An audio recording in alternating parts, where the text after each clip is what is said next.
Assalamu alaikum ya ƴan uwana mata. Na zo muku da bayani akan kaina ne bangaren auratayyar mu da mijina.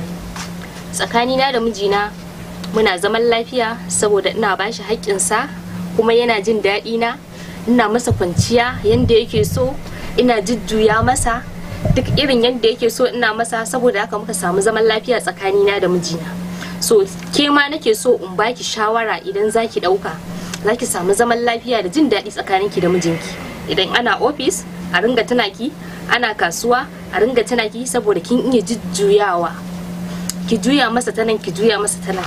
Domin ni idan nayi masa goho ya gaji sai in juya masa, in yi rigingine, sannan in juya masa in gefen kwanciyar hannu na ɗaya.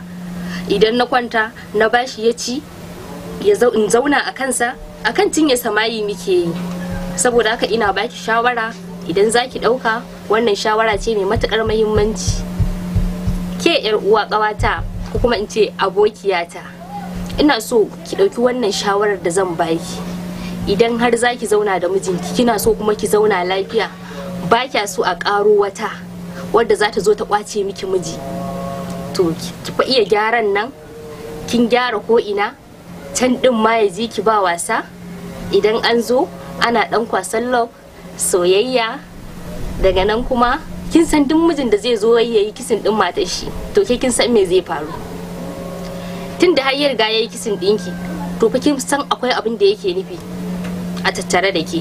Saboda haka sai ki maza ki je ki gyara. Idan ma baki gyara ba a tsanake kike ba, za ki wanka, ki brush, ki gyara bakinki, ki tanadi alawa a bakinki, saboda in kin dan yi brush kina masa magana zai dan dinga jin tashin kanshi a cikin bakinki, ko dan cingam haka kina yi kina masa dan fari. Ke ma dai kin gane ai. To daga nan fa soyayya sai ta bullu. Daga nan sai ki fara yi masa abubuwa iri-iri, kina dan tsotso shi, yana jin daɗin ki, yana tsotso ki.